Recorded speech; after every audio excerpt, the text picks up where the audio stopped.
M'a présenté tout à l'heure, je m'appelle donc Eline. C'est vrai que je m'appelle Zoom de mobilisation. C'est pas très flatteur. Mon vrai prénom c'est Eline.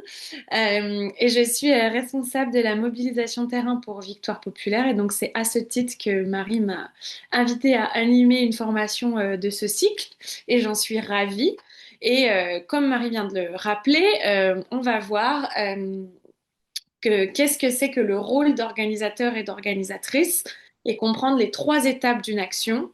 Une de ces étapes étant le brief. Donc, on va voir comment un brief doit et peut être efficace et motivant. Et on va aussi se poser la question de qu'est-ce que je fais en tant qu'organisateur, organisatrice d'action, si j'ai une personne qui vient participer à mon action et avec lesquelles je ne suis pas alignée en termes de comportement. Et on est parti. Pourquoi est-ce que... Je crois qu'on n'avait pas montré la vidéo, par contre, Marie, la dernière fois, si. Ah, Marie est partie peut-être. Bon, Non, on l'avait pas regardée, mais c'est pas grave, on n'est pas obligé de la regarder, je pense. ça marche. De toute façon, vous recevez le PPT à la fin, donc vous pourrez aller la regarder. Euh, Parce que c'est un peu long et je voudrais qu'on ait le temps de poser des questions, etc. Donc c'est pour ça que je monte pas la vidéo tout de suite. Je préfère qu'on discute ensemble. Du coup, pourquoi devenir organisatrice d'action? Eh bien, c'est parce que ça permet à d'autres personnes de passer à l'action. Je sais pas si vous êtes en mesure de vous rappeler, parce que des fois, au bout d'un moment, quand on a fait plein d'actions de terrain, etc., peut-être que vous n'en avez jamais fait et c'est tout à fait OK. Peut-être qu'au contraire, vous en avez déjà fait plein. Du coup, on a du mal à se rappeler de la première, mais en tout cas, si vous en avez déjà fait et qu'il y a eu la première fois de votre vie où vous avez fait, vous êtes allé tracter, vous êtes allé faire du porte-à-porte, eh ben, c'est parce qu'il y a une personne qui a organisé l'action, qui s'est assurée que vous aviez un lieu de rendez-vous, que vous aviez le matériel, des tracts, etc. Et donc, c'est grâce à ces personnes que d'autres personnes peuvent passer à l'action. Et donc, ça permet évidemment d'avoir un impact beaucoup plus important quand on a les bons réflexes et les bonnes organisations. Ah, non, je ne veux pas passer la vidéo. Et bah, comme pour les formations précédentes, suivant si vous les avez suivies ou non, mais de toute façon, vous allez avoir accès à la checklist de l'organisateur et de l'organisatrice dans la boîte à outils qu'on vous envoie à l'issue de la formation. Ou peut-être que je vois pas du tout le chat, c'est un peu frustrant, mais du coup, peut-être que je peux vous mettre autrement pour vous voir. Euh, Est-ce que là, qu'est-ce que vous voyez de mon écran là? Juste, je veux m'assurer. Non, vous voyez pas correctement. Ok, c'est pas grave. Je vais vous laisser en grand écran comme ça. Euh, Méline, je crois que tu peux quand même afficher le chat. Je pense que si tu cliques sur le chat, il y a quand même moyen d'avoir et la... Oui, tout à fait. Merci. J'avais réussi la dernière fois. Oui, trop bien. Donc, si vous posez vos questions au fur et à mesure dans le chat, je les vois. De toute façon, il y aura plein de moments où je vous demanderai de prendre la parole. Donc, mais du coup, je vois vos questions. Donc, je disais, vous avez déjà ou vous allez avoir accès à cette checklist. Donc, tout ce qu'on va se dire aujourd'hui est répertorié dans un espace. Et bien du coup, je vous le disais, il y a des fois où ça va être à vous de prendre la parole. On n'est pas beaucoup, donc on peut tout à fait en profiter pour que ce soit un vrai espace d'échange. Euh, donc soit vous l'écrivez le chat de la réunion, soit s'il y a une personne qui veut lever la main et prendre la parole, c'est possible de quelle qualité vous attendez d'une organisateur, une organisatrice, un organisateur d'action. Là, on a mis meneur, meneuse. Euh, si vous allez participer à on va prendre l'exemple classique d'une action de tractage. Qu'est-ce que vous attendez de la personne qui organise l'action?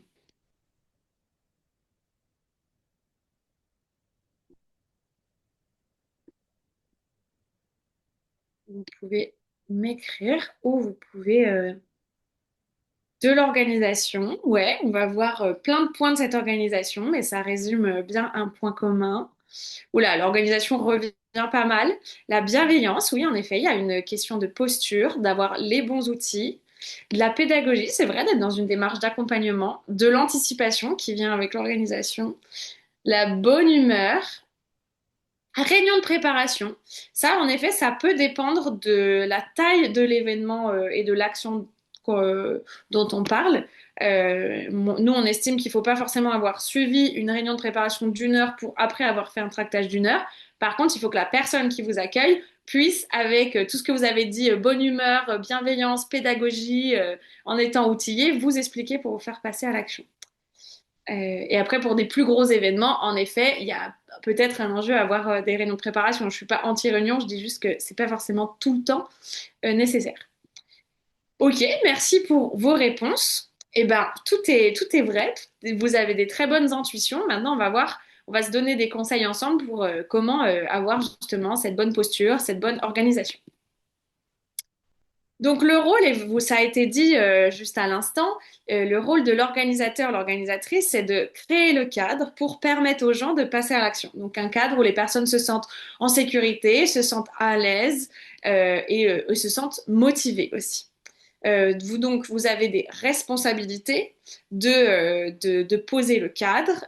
Pourquoi est-ce que les gens sont là? Combien de temps ça va durer? Et je commence aussi par le pourquoi parce que c'est important de rappeler le cadre de l'action, la sécurité des personnes et évidemment la posture. Donc c'est résumé en une grande question.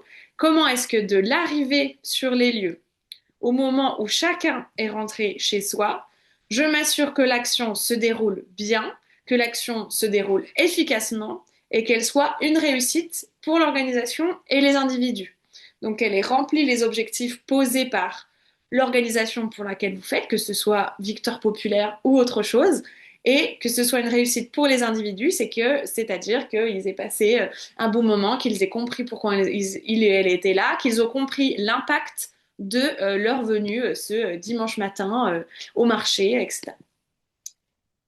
Donc, on va rentrer dans le vif du sujet sur les trois temps forts d'une action. Et donc, c'est ce qui va nous occuper là, vraiment, le découpage de la formation qui arrive pour les 3 prochains quarts d'heure. C'est vraiment les trois temps forts. Et ce qu'il faut vraiment avoir en tête, c'est que une action, en l'occurrence, on va prendre les exemples des actions de terrain, de campagne, c'est-à-dire ça peut prendre plein de formes, mais les exemples que je vais beaucoup reprendre dans cette formation, c'est donc du tractage conversationnel ou du porte-à-porte. Ça doit tout le temps avoir ces trois temps, un brief de départ, l'action en elle-même et le débrief. Et souvent, quand on pense action, euh, quand on est militante, bah, on se dit, bah, ok, un tractage, je viens, je tracte. Oui, ok, mais ça, c'est vraiment le cœur de l'action. Mais s'il n'y a pas le briefing avant, le brief avant, et s'il n'y a pas le débrief après, euh, c'est moins efficace, ça a moins d'impact et surtout force potentiellement sur les objectifs qu'on s'est donnés avant d'avoir un cadre bienveillant, etc., pédagogique, ce n'est pas respecté. Donc, on commence par le commencement, le brief de départ. Qu'est-ce qui vous met à l'aise? Pareil, vous pouvez m'écrire dans le chat. Qu'est-ce qui vous met à l'aise quand vous arrivez dans un nouveau groupe? Ça peut être, vous arrivez dans un nouveau travail, vous arrivez dans une nouvelle association, vous arrivez dans une nouvelle campagne politique, hein, c'est dans l'actualité du moment. Qu'est-ce qui vous met à l'aise quand vous arrivez dans un nouvel espace? Salutations, présentation, ouais, tout à fait, de savoir qui sont les autres personnes autour de moi, de connaître ce qui motive les gens et de voir si on a aussi des motivations communes potentiellement. Que l'accueil soit inclusif, ouais, de se sentir inclus dans son individualité. Merci pour vos partages. Si vous voulez continuer d'écrire, vous pouvez, hein, je vous lis du coin de l'œil. Donc, en effet, il faut qu'on se sente accueilli. Comment ça se passe? La première étape de ce brief, c'est l'accueil. Donc, moi, en tant qu'organisateur, organisatrice d'action, j'arrive un peu en avance. Alors, pas besoin d'être forcément potentiel une demi-heure, 1 heure en avance. Mais si vous avez donné rendez-vous à tout le monde à 10h30, c'est bien d'être là à 10h20, 25. Comme ça, vous repérez les lieux. Vous pouvez redire si vous avez une boucle de conversation avec tous vos participants, participantes, redire, bon, bah, je suis bien arrivé sur les lieux, je me trouve sous tel arbre, devant tel bâtiment, etc. Puis surtout, la première personne qui arrive, elle saura déjà vers qui se tourner. D'avoir, on l'a déjà dit, hein, cette posture chaleureuse, souriante. En vrai, un sourire, ça change tout le corps et ça change pas que cette partie de la bouche. Ça change le regard, enfin voilà. Et puis après, on peut commencer par, en effet, un tour de prénom avec le niveau d'expérience du groupe. Est-ce que c'est votre première action? Est-ce que vous avez déjà fait un porte-à-porte? Est-ce que vous avez rejoint la campagne depuis longtemps? Euh, Donc le tour des prénoms, bah, ça permet de mettre, c'est quand même, ça a un fort pouvoir, le prénom, de casser la barrière de l'inconnu. On passe d'une bande d'inconnus à une bande de personnes qui se connaissent peu mais qui connaissent le prénom.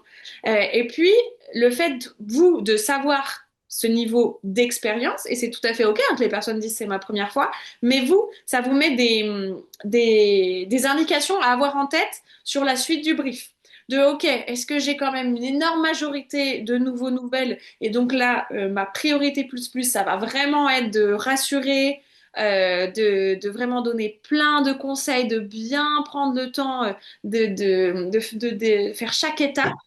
Euh, Est-ce que vous avez plutôt des profils où vous sentez qu'il y a une, deux personnes qui sont un peu timides et donc là on va voir, on va porter une attention particulière à faire en sorte qu'il et elle puissent aussi s'exprimer, par exemple.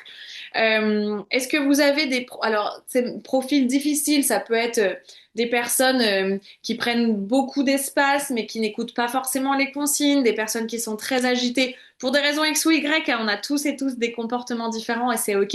Mais du coup, face à cette personne-là, comment est-ce que je peux quand même leur fournir un cadre d'action? Comment est-ce que peut-être je peux créer des binômes pour que ça soit plus et qu'il y ait plus d'impact sur le terrain? Et puis aussi, repérer les habitués, ceux et celles qui sont déjà venus, qui ont déjà participé, qui connaissent bien le pouvoir de la conversation, etc. Et donc, bah, c'est des personnes intéressantes à mettre en binôme avec les nouveaux nouvelles, par exemple, etc. Donc, en fait, poser cette question, ça permet de briser l'anonymat, mais aussi vous, de vous donner des petits repères de, ah, voilà un peu les personnes que j'ai autour de moi, comment est-ce que je peux intelligemment emmener ce groupe vers l'action. Ensuite, une fois qu'on a accueilli, on rappelle le contexte. Ça, c'est super important avant de partir directement comme ça sur le terrain, de se rappeler pourquoi on est là, parce que ça permet aussi aux gens bah, de se recentrer, de dire, OK, je sais pourquoi je suis là, je sais pourquoi j'ai décidé d'accorder mon temps. Le temps de tout un chacun est très précieux à cette action ce matin, à cette action ce soir, etc. De rappeler les objectifs et les enjeux. Si on est là aujourd'hui, c'est parce qu'il y a une élection dans 2 mois, que dans notre ville, dans la commune où on se trouve, la liste de gauche peut passer à tant de voix si on va les chercher, si on prend le temps d'expliquer, etc. Et ça peut faire une vraie différence dans la vie des citoyens et des citoyennes de la commune. Ah bah, pardon, j'ai pris de l'avance, mais du coup, rappeler le contexte de la campagne. Donc là, l'exemple qu'on prend, c'est évidemment la campagne Chaque voix compte de Victoire Populaire. Si vous êtes là, j'espère que vous en avez entendu parler. Mais du coup, voilà, rappeler le contexte de campagne. Mais en effet, moi, ce que je vous donne comme conseil, ça vaut pour plein de types d'actions et de campagnes différentes.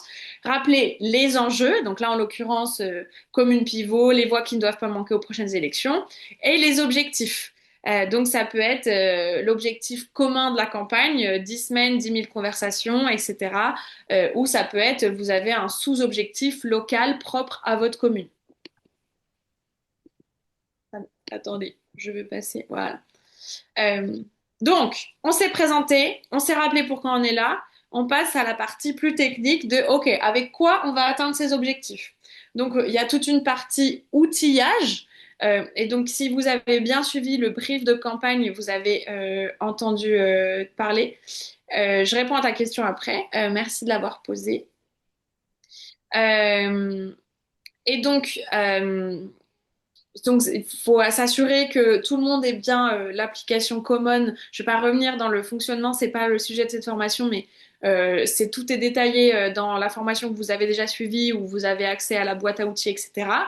Faire une démonstration de l'application, et si vous utilisez autre chose pour un autre moment, dans 10 ans, c'est OK, mais ça vaut quand même il n'y a rien de plus efficace que de prendre 3 minutes où vous vous dites, ah bah, c'est un peu fastidieux de dire attendez, donc vous cliquez là et tout, mais en fait, c'est 3 minutes d'explication que vous prenez au début.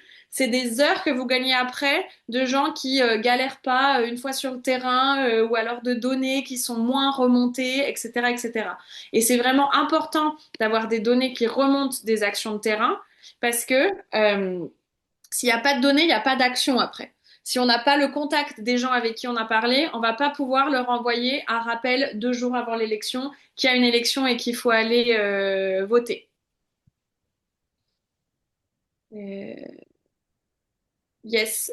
Bah, du coup, pour la boîte à outils, je laisse Marie répondre. Et du coup, oui, en effet, Stéphanie, Marie a répondu. C'est la campagne, chaque voix compte va jusqu'en décembre. Et après, évidemment, qu'on continue, Victoire Populaire, à faire campagne, mais on va vraiment faire campagne municipale avec des spécificités dans chaque territoire.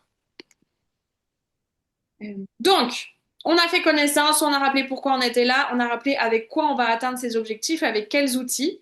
Donc, il y a les outils techniques et il y a l'outil de la conversation qui est vraiment au cœur euh, de, de la, de nous, ce qu'on défend au sein de Victoire Populaire, c'est qu'on estime, on le sait, et c'est basé sur des chiffres, c'est pas sur une intuition, je l'ai pas, on n'a pas regardé dans une boule de cristal, ok, d'accord, mais c'est par la conversation qu'on peut vraiment amener les gens au vote, amener les gens à voter pour nos idées.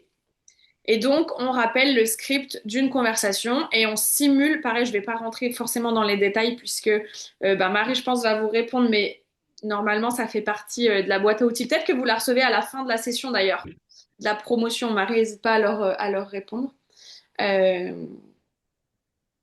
mais je pense que vous allez les recevoir à la fin de, de tout le cycle de formation. Mais du coup, autant c'est important d'avoir les outils techniques, autant c'est quand même important de maîtriser la conversation. Et donc, pareil, on s'entraîne. Et là aussi, c'est pour ça que c'est intéressant d'avoir demandé au début, est-ce qu'il y a beaucoup de nouvelles ou est-ce qu'il y a que des personnes qui ont déjà fait 10 actions? Parce que forcément, les personnes qui ont déjà 10 actions, ça mange pas de pain de refaire une mini simulation, mais ça peut être une personne en exemple. Par contre, s'il y a beaucoup de nouvelles, bah là, je sais bien que tout le monde s'entraîne au moins une fois parce que c'est beaucoup plus rassurant de s'entraîner avec quelqu'un qui est aussi dans une posture de découverte et une posture bienveillante que de s'entraîner avec un total inconnu qu'on va intercepter dans l'espace public. Et maintenant, on est prêt. Ça y est, on a suivi ces étapes. Et donc, on peut vérifier que tout le monde porte un signe distinctif. Donc, dans le kit de la campagne, vous avez par exemple un exemple de stickers que vous pouvez imprimer Victoire Populaire. Vous pouvez aussi, enfin, vous devez rappeler les règles de sécurité. Donc, en tractage, c'est qu'on est toujours visibles les uns les autres. Si on est sur une place, on peut évidemment s'éparpiller. Mais en tout cas, il faut que très vite, si on est un contact visuel, si à la limite, il faut qu'on fasse 4 pas, mais en tout cas, qu'on puisse vite avoir la vision et du coup pouvoir rejoindre quelqu'un si besoin. Et en porte-à-porte, on fait toujours ça en binôme et on ne rentre pas chez les gens, même si les gens sont très sympathiques et ont envie. Ça arrive plein de fois, mais on leur dit que c'est très gentil, mais qu'on est là pour discuter, qu'on discute avec plaisir sur le pas de leur porte, mais qu'on n'est pas là pour rentrer chez les gens. Et on rappelle l'heure de la fin de l'action et le lieu de rendez-vous parce que ça nous permet d'avoir après le débrief, on y vient en fin de formation, mais du coup, si on ne sait pas où et quand on se retrouve, on ne peut pas débriefer ensemble. Et puis, puisque on sait qui est un peu timide, qui est nouveau, nouvelle, etc., on peut dire, bah, tiens, toi, si tu veux, viens avec moi, en tout cas, pour les 2, 3 premières personnes en tractage, et puis, et puis après, la personne pourra voler de ses propres ailes et pour faire des binômes pour le porte-à-porte, pareil, de dire, bah, viens avec moi comme c'est ta première fois, etc. Est-ce que sur ce point du brief, donc les 5 étapes, on accueille, on rappelle les objectifs, on fait le point technique et le point conversation et après on se lance en rappelant où est-ce qu'on se retrouve, etc. Est-ce qu'il y a des questions?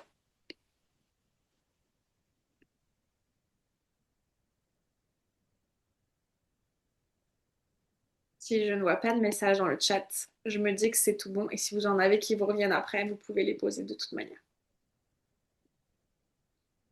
Ok, on continue. Donc c'est bon, tout le monde est briefé, tout le monde a les bons outils, tout le monde est motivé par nos objectifs communs. On est parti, on va mener l'action.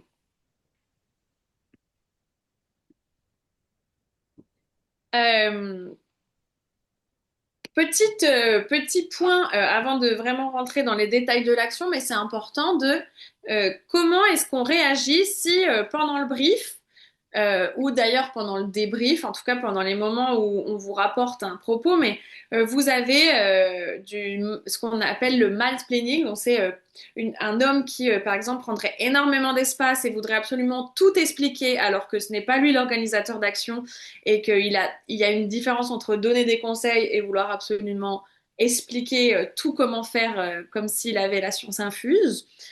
Des personnes qui peuvent avoir des attitudes discriminantes. Vous l'avez dit au début, c'est important de se sentir inclus et d'avoir une posture inclusive. Qu'est-ce qu'on fait quand il y a des personnes qui ne respectent pas ce cadre? Quelqu'un qui ferait une blague sexiste, enfin une blague, c'est pas une blague d'ailleurs, une agression sexiste, mais qui pense, il ou elle pense que c'est une blague, euh, etc.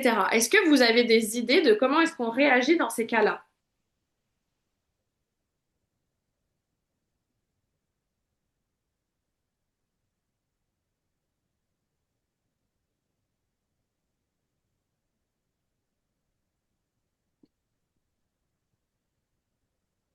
Vous pouvez m'écrire. Ou alors c'est que vous n'avez pas d'idée et c'est ok, on va échanger à deux, ouais, si prendre le temps après, éventuellement.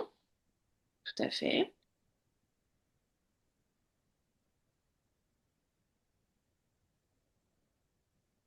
On peut en effet parler avec la personne. Donc il y a un peu deux temps. Il y a ce qu'on peut faire et ce qu'on doit faire vraiment sur le moment, c'est-à-dire stopper la situation, surtout en cas de violence, de violence verbale, de violence éventuellement. Géry en pilote. Pardon? Ah, Ça va. désolée, je n'ai pas entendu. Euh, Donc, je disais, on stoppe sur le moment. S'il y a une attitude discriminante, rappelez attention, enfin là, ce propos n'est pas OK, euh, etc. Vraiment, stopper sur le moment. Donc, on désescalade la situation. On rappelle aussi la charte bénévole Victoire Populaire, par exemple. Vous pouvez dire les personnes se sont. Enfin, on est là dans un cadre qui a une charte. Là, la charte n'est pas respectée. Si vous avez quelqu'un dans votre groupe qui est formé enfin, parce que c'est sa profession, parce que d'autres engagements, enfin ça peut être pour plein de raisons, vous pouvez aussi trouver un appui dans cette personne. Et puis après coup, donc après l'action, ou par exemple vous envoyez tout le monde en action et puis vous dites attends juste est-ce que tu peux rester avec moi 5 minutes? Bah là on prend le temps, c'est ce que Nelly par exemple tu disais de d'avoir un échange avec deux, de discuter, rappeler pourquoi ce comportement n'est pas OK pour telle ou telle raison, et aussi de s'assurer que la personne qui a été victime de la remarque sexiste, de la remarque raciste, etc., euh, aille bien. Est-ce que c'est OK? Est-ce que tu veux en parler? Est-ce que... Enfin, c'est aussi important d'être présent pour la victime. Et puis après, il y a aussi libre à votre interprétation. C'est-à-dire que si la personne, vous lui dites, attention, là, ce que tu as eu, c'est un comportement discriminatoire, et qu'elle répond, pardon, je suis désolée, je ne m'en suis pas rendu compte, merci de me l'avoir dit, je vais présenter mes excuses, bah, on estime qu'on peut continuer ensemble. Après, si c'est la 10e fois, c'est un problème. Ou alors si la personne, elle dit, mais non, c'est pas un problème. Enfin, si la personne ne voit pas le problème dans son comportement, là, vous êtes aussi en droit de dire, je préfère que pour aujourd'hui, tu ne participes pas à l'action. En fait, il vaut mieux perdre une personne. euh, c'est frustrant des fois parce qu'on a eu du mal à faire venir des gens à notre action et tout, mais si elle fait passer un mauvais moment à tout le monde et surtout elle empêche aux gens de revenir, ben du coup, vaut mieux perdre une personne que de garder une personne qui en fera, entre guillemets, fuir 10. Et je dis ça, voilà. Donc, quelques petits tuyaux. On sait que c'est pas facile, mais c'est bien quand même d'avoir ces petits conseils en tête. On a tous et toutes des valeurs en commun. C'est pour ça qu'on est là ce midi à 13h, midi et demi à suivre cette formation. Et en même temps, on a tous et toutes des comportements parfois discriminants. À titre d'exemple, moi je suis une personne blanche, donc j'essaye au maximum au quotidien de ne pas avoir de comportement raciste, mais j'ai forcément des biais racistes puisque je suis une personne blanche qui vit dans un monde qui favorise les personnes blanches. Donc, des fois, ça m'est arrivé d'avoir des remarques qui ont été perçues comme racistes par des personnes racisées qui me l'ont fait remarquer et du coup, je suis très reconnaissante quand on me le fait remarquer et j'ai appris pour les prochaines fois. Donc, après ce disclaimer, on mène l'action et donc pour mener l'action, avant qu'on voit le débrief. Ça, vous avez, je crois, enfin, c'est ce que présentait Marie aussi, d'autres enfin c'est pas le, on va pas revenir dans les détails, mais donc voilà, mener une action, c'est-à-dire, on va suivre notre porte-à-porte. Je le rappelle en commençant, si c'est une barre d'immeuble du haut de l'étage le plus haut avant de redescendre, ça permet de ne pas éviter des étages. Ou alors éventuellement si on est deux binômes dans le même immeuble, il y en a un qui commence par le haut, l'autre par le bas, et puis quand on est au même étage, c'est qu'on sait qu'on a toqué à toutes les portes. On va mener son action de tractage sur la zone qui a été définie, etc., etc., dans le temps qui nous a été imparti, puisque je le rappelle, au tout début, pendant le briefing, on a dit, OK, on mène des actions jusqu'à telle heure et on se retrouve à telle heure.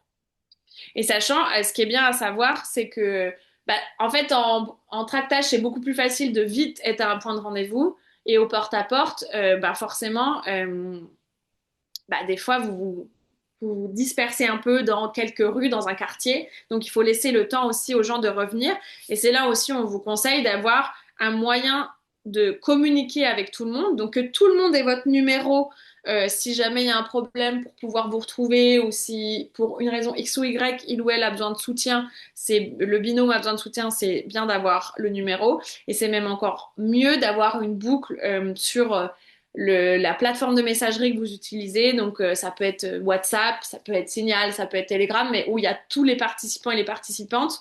Comme ça peut être l'occasion de dire euh, attendez, je suis là dans 2 minutes, mais j'arrive, mais que les personnes s'inquiètent pas, par exemple, si on les voit pas revenir à la fin, ou attention, j'en sais rien, telle rue est barrée, enfin normalement vous êtes à pied, mais je fais un exemple, mais telle rue est barrée, il va falloir faire le tour, enfin bon, ça peut être plein de choses. Du coup, c'est bien de pouvoir quand même toujours garder le lien, ou à minima que vous ayez les contacts de tout le monde et que tout le monde ait votre contact à vous en tant qu'organisateur, organisatrice. Donc on a mené nos actions, c'est super, on a eu plein de conversations, des gens pas contents, des gens très contents, des gens qui hésitaient et du coup votre conversation a eu un impact plus parce que vous avez apporté des arguments, des gens trop enthousiastes qui étaient déjà convaincus et du coup vous avez pu leur dire bah vous êtes convaincus, comment est-ce que vous pouvez nous rejoindre pour nos prochaines actions, etc., etc. On se retrouve à la fin et on débriefe.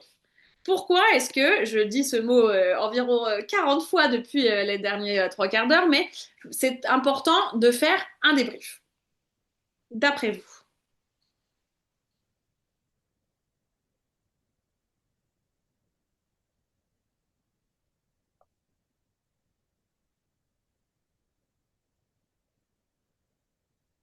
Que quelqu'un ait une petite idée de pourquoi est-ce que c'est utile de faire un débrief? Pour s'améliorer les fois suivantes, ouais, carrément, pour apprendre les uns des autres, gagner en expérience, l'état émotionnel, ouais, exactement, pour faire le tour de est-ce que ça s'est bien passé, trop bien, est-ce que ça s'est moyennement passé, pourquoi, est-ce que tu as besoin d'en parler, ouais. Avoir un esprit groupe, carrément, tout à fait. Je pense qu'on j'anticipe un peu sur les slides d'après, mais c'est beaucoup plus sympa de rentrer chez soi après avoir revu tout le monde, d'avoir partagé des anecdotes, d'avoir fait un peu un bilan, plutôt que d'être dit, bon, ben, je suis venue, j'ai bien vu tout le monde, puis après, j'ai fait mon tractage toute seule dans mon coin, puis je suis rentrée chez moi. Merci beaucoup pour vos idées. Donc, comment on fait un bon débrief? On reprend étape par étape. Déjà, on récupère tout le monde. Donc, normalement, oh pardon, tout le monde a bien eu le lieu de rendez-vous, etc. Mais du coup, si vous êtes autour de la même place, de la même école, de la même université, ben, du coup, vous rassemblez tout le monde. Et puis sinon, si c'est un porte-à-porte, pareil, il faut que vous ayez quand même un espace bien identifié. Ou si vous voyez les gens qui arrivent au fur et à mesure, qui discutent entre eux et elles, tant mieux, hein, c'est très bien que le lien humain se crée. On dit, OK, on va vraiment commencer la phase de débrief. On se met en cercle. Ou si on a décidé de faire ça au petit café du coin pour finir autour d'un café, bah, on se met autour de la table. Mais en tout cas, on fait vraiment ce temps de débrief avant de passer dans l'informel qui peut arriver. Et tant mieux si après les gens ont envie de continuer dans des discussions plus informelles. On peut faire le tour de mesurer l'impact, combien de portes vous avez, à combien de portes vous avez tapé, combien de personnes vous avez pu rencontrer, combien d'enregistrements vous avez pu faire dans le cadre de la campagne Chaque voix compte. Et donc, vous pouvez faire la somme en tant qu'organisateur et après coup, enfin, et vous dire, bah, vous vous rendez compte, tout ensemble, on a réussi à parler à 50 personnes, 100 personnes. Et puis après coup, quand vous faites le petit récap, si vous faites un petit message dans la boucle de merci beaucoup à ceux et celles qui étaient là ce matin, ensemble, on a réussi à mener tant de conversations, ça motive aussi pour les prochaines fois. Attention juste à ne pas que ça devienne un concours de qui en a eu le plus, etc. C'est juste collectivement, chacun amène son nombre de conversations pour avoir un... On a le même objectif, donc on a un chiffre commun. Ça peut être partagé, ce qu'on appelle une pépite, un moment intéressant, une conversation intéressante, quelqu'un de particulièrement sympathique, quelqu'un qui nous a fait rire, quelqu'un qui nous a fait sourire, etc. Et ça peut être, si les personnes en ont, partager un caillou. C'est l'inverse d'une pépite. Les chercheurs d'or, ils cherchaient plus des pépites d'or que des cailloux au fond de la rivière. Mais en même temps, ils en trouvaient plein. Et du coup, évidemment, ça peut arriver. Mais du coup, dire, voilà, est-ce que vous voulez partager, enfin, si vous avez un caillou à partager, vous pouvez. Et comme ça, après, vous pouvez désescalader la situation, sentir s'il y a un besoin d'en parler plus, etc. Euh, Après, on a chacun en cercle partagé sa pépite, son caillou, et on valorise, on célèbre bah, l'action qu'on a communément menée ensemble. On peut refaire le lien avec l'objectif qu'on a rappelé au début de pourquoi on était là. Et puis, on peut avoir une petite attention particulière, évidemment, aux personnes dont c'était la première fois, pour vraiment les féliciter plus plus. Et en même temps, ça ne veut pas dire qu'on ne félicite pas ceux dont c'était le 350e tractage de leur vie, bien évidemment. Tout engagement, toute action d'engagement est un cadeau que vous faites. Et donc, ok, on a fait l'action, on a débriefé, on a dit ce qui s'était bien passé, ce qui s'était un peu moins bien passé, comment est-ce qu'on... Vous pouvez aussi, évidemment, quand les personnes partagent leurs cailloux, dire, ah ben, ok, est-ce que ça vous est déjà arrivé? Comment vous avez réagi enfin, dans cette situation-là? En tout cas, faire du partage d'expérience pour apprendre ensemble des situations. Et donc, on ne se quitte pas comme ça. On se dit, ok, merci pour ce moment, merci d'avoir été là. La prochaine fois qu'on se voit, c'est quand? Ok, quelles sont les prochaines étapes? C'est pour ça que c'est important, et vous disiez l'organisation au début, c'est en effet important d'avoir l'organisation d'une action, mais c'est même important d'organiser avec tous les organisateurs, organisatrices d'action de votre groupe, si vous êtes plusieurs, un planning d'action. Comme ça, vous pouvez dire, bah voilà, les prochaines actions, c'est tel jour, telle heure, le prochain apéro du groupe local, c'est tel jour. Comme ça, les personnes, elles sont là, elles sortent leur agenda, elles le marquent, on rappelle, et puis en plus, on vient de parler à des gens. On se dit ah ben ok c'est très bien, t'y vas toi, cool, ah ben super, ou alors ah ben on a discuté sur le chemin, on est voisins, on va pouvoir y aller ensemble. Enfin c'est aussi, on est forcément plus motivé quand on a aussi créé du lien humain, mais du coup on est aussi plus motivé à aller quelque part quand on sait quand sont les prochaines actions. Donc vraiment très important de toujours annoncer quel est le prochain pas que collectivement on peut faire ensemble. Et puis donc voilà, et surtout, enfin non, pour tout le monde, hein, mais ceux dont c'est la première fois, c'est ok, vous avez fait la première fois, maintenant vous pouvez continuer dans cette superbe lancée. Faut transformer l'essai, comme le montrent ces formidables rugbymen sur le terrain. Après, je vous déconseille quand même de traiter, enfin de traiter, c'est horrible le mot, d'accompagner vos militants comme un ballon de rugby. On va essayer d'être quand même plus sympa avec eux et avec elles. On va pas les plaquer au sol. Euh, On finit par une petite photo collective, comme ça vous pouvez après mettre dans la boucle WhatsApp de votre groupe merci à tous ceux qui étaient là, ça continue à participer à cette action de valorisation. Et puis après, c'est ce que je disais, une fois que vraiment ce temps de débrief de l'action est fini, ceux et celles qui veulent rester discuter, qui ont plus de questions plus vastes sur la campagne, ceux qui veulent rester discuter disant bah viens, t'as 5 minutes, on prend un café, etc. C'est tout à fait possible, mais ça c'est optionnel. C'est important de faire un débrief de l'action et après, tant mieux si les gens ont le temps et l'envie. On va pas forcer les gens non plus à devenir tous hyper copains pour la vie. Et en même temps, il y a tellement de... Voilà, on peut pas forcer les gens. Mais par contre, on leur offre ce cadre, on leur offre un cadre d'action et d'impact pour un projet dans lequel ils croient. et on leur offre aussi un cercle de sociabilisation. Il y a moi à titre perso, j'ai plein d'amis que j'ai rencontrés en action militante et je pense que je ne suis clairement pas la seule à partager ce constat. Est-ce que sur ce point du débrief, vous avez des questions?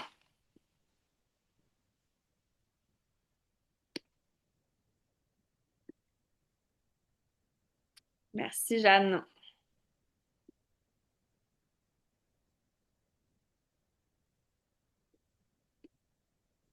Ok, je vois les pouces. Astrid est d'accord avec Jeanne. Merci Astrid.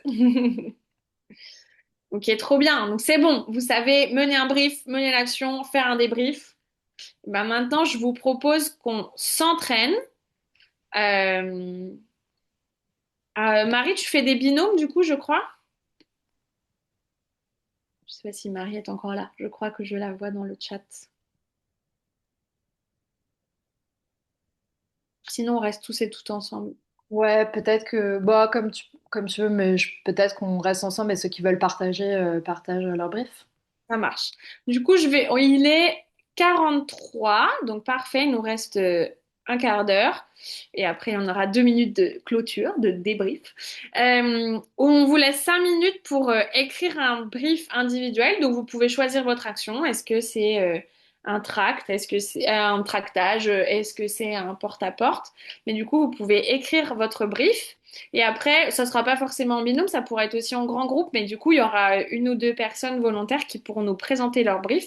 Évidemment, on n'est pas là pour se juger, on est là pour apprendre ensemble, et on pourra voir un peu ce qui a bien marché et ce qui peut être amélioré dans le brief proposé. Est-ce que la consigne est claire?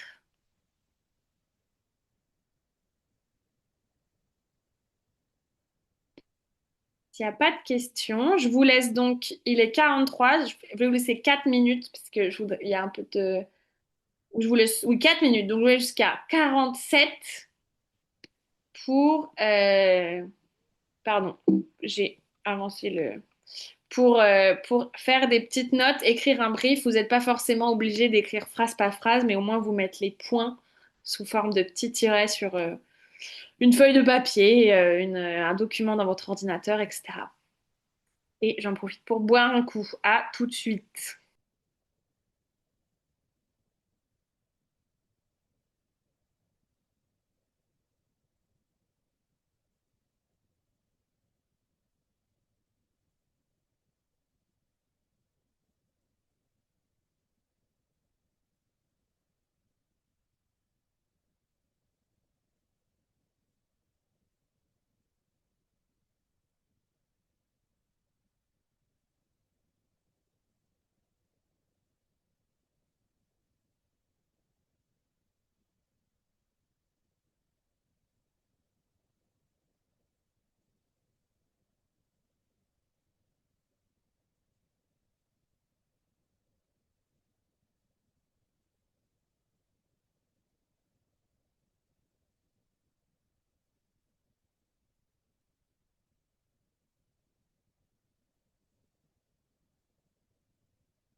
Allez, oh là là, décidément, ce PowerPoint a décidé de vivre sa vie en indépendance. Euh, on reprend. Est-ce qu'il y a une personne qui se sent de nous présenter son petit brief à l'oral? Moi, je suis chaud, mais est-ce qu'on m'entend? Oui, on t'entend, Vincent, vas-y.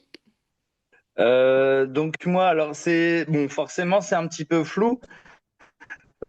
Dans l'idée, c'était un ciné-débat parce que je trouve que le film, forcément, selon le film que tu choisis, ça peut vachement créer du lien et tout et susciter une connexion émotionnelle collective et du coup faciliter les gens au passage à l'acte après militant et s'inscrire sur nos listes et tout. Ok, et du coup, comment tu briefes les gens? Tu briefes quel profil là? Là, je pensais déjà c'était très général, donc j'avais pas forcément un film précis en tête. Je pensais notamment par rapport à Victoire populaire, moi sur la Madeleine. Je sais que nous, on est juste à côté d'une commune pivot sur la Madeleine. Mhm. Donc là, je ciblerai facilement sur la Madeleine. Mais après, je ne sais pas quel film précisément choisir. Est-ce que c'est pas le problème? Il faudrait d'abord que je Euh, choisisse quelque chose de précis. Si, non, mais en fait, c'est juste que là, pour l'exercice, l'idée, c'était de s'entraîner à briefer des bénévoles qui viennent à ton action. Et du coup, comme t'as pas choisi une action de tractage ou porte-à-porte, je me demandais comment est-ce que tu briefais les gens au ciné-débat, mais peut-être que c'est pas comme ça que t'as compris l'exercice, et ok, c'est pas grave, t'as réfléchi à un autre format. Non, fallait bien se lancer, hein, voilà. Hein. Yes. Bon, bah, du coup, je cède la parole. Merci, mais en vrai, c'est une bonne idée d'action, il n'y a pas de souci. Mais du coup, là, dans ce cas-là, tu brieferais, par exemple, le jour même, les personnes qui viennent t'aider à faire en sorte que le ciné-débat se passe bien. Donc, je sais pas, les personnes qui sont à l'accueil, les personnes qui sont au buffet, les personnes qui placent les gens. Et du coup, ton rôle, c'est de faire en sorte que tout le D'accord. monde a bien compris ses actions, son poste, à quelle heure on finit, etc., etc. Donc, ça marche, en vrai. Ok. Est-ce que D'accord. quelqu'un Ok. se veut s'entraîner à briefer pour une action de terrain?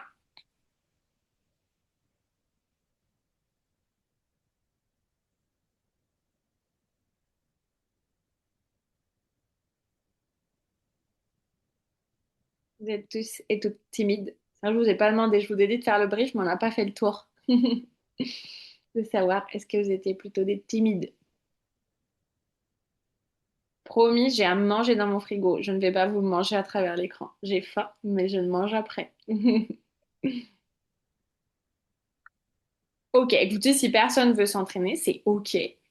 Mais du coup, j'aime que vous ayez quand même bien les étapes en tête, quoi. Brief, action, débrief. Et le brief, c'est accueillir, rappeler les objectifs, rappeler les outils techniques, faire une simulation de conversation, s'assurer que tout le monde est bien visible, sait quand est-ce qu'on se retrouve, quel est son périmètre d'action géographique, etc.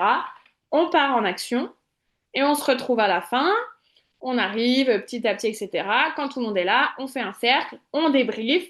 Comment ça s'est passé? Combien j'ai eu de conversations? Est-ce que j'ai une anecdote plutôt pépite à raconter? Est-ce que j'ai une anecdote plutôt caillou à raconter et j'ai besoin d'en parler et j'ai besoin peut-être qu'ensemble on trouve comment est-ce que j'aurais pu réagir? Est-ce que ma réaction était la bonne, etc.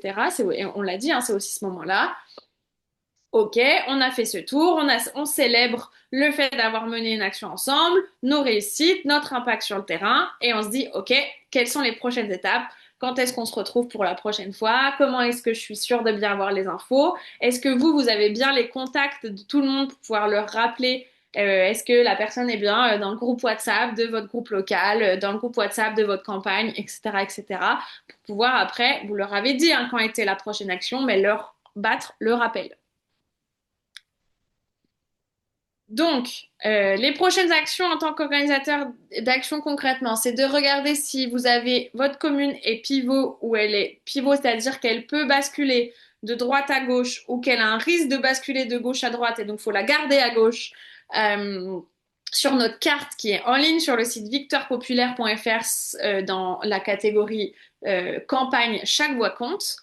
Si ce n'est pas déjà fait, vous pouvez avoir tout le brief très propre à cette campagne sur, pareil, le site. Vous avez un lien pour s'inscrire à ces briefs.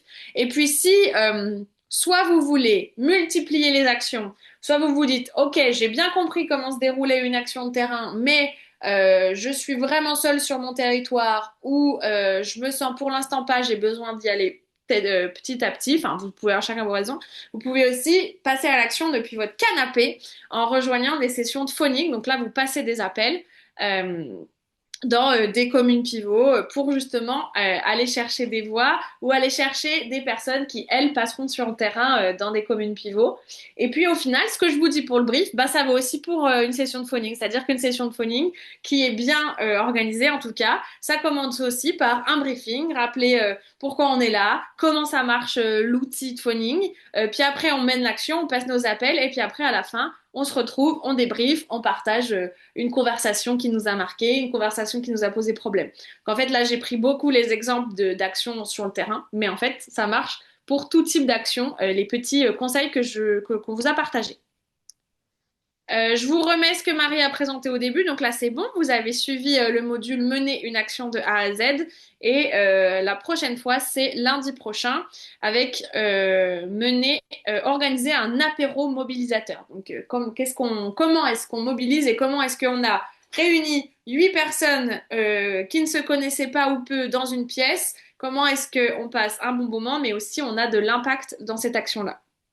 Et puis après, le lendemain, il y a une formation commune à tout le monde sur les enjeux des municipales et le rôle des communes, parce que c'est aussi important à avoir en tête pour après, quand on veut aller parler aux gens, de se dire, des fois, ils vont nous dire, oui, mais moi, je voudrais telle ou telle chose. Bah, en effet, je suis d'accord avec vous, mais ce n'est pas du ressort de la commune, par exemple. Petit point pour vous dire que si vous avez aimé cette formation, eh ben, elle a été financée par vous. En tout cas, si vous souhaitez participer à ce que Victoire Populaire continue d'exister et continuer de proposer des formations gratuites, il faut savoir que Victoire Populaire ne dépend que de dons.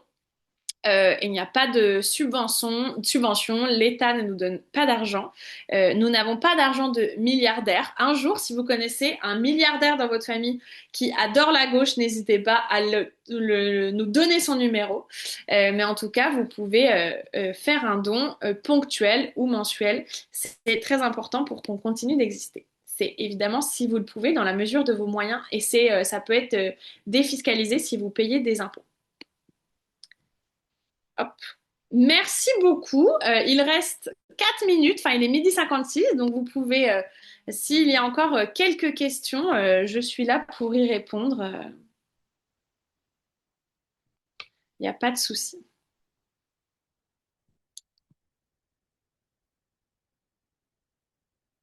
Yes, merci Marie pour tous les dons. Merci Jeanne. Jeanne qui est une formidable bénévole. Donc merci à toi aussi Jeanne d'être aussi formidable. Merci Jacques, merci Astrid, merci. Je ne sais pas comment tu t'appelles, utilisateur de Zoom. Bonne fin de journée à tout le monde et à bientôt j'espère, ici ou là, en ligne, sur le terrain.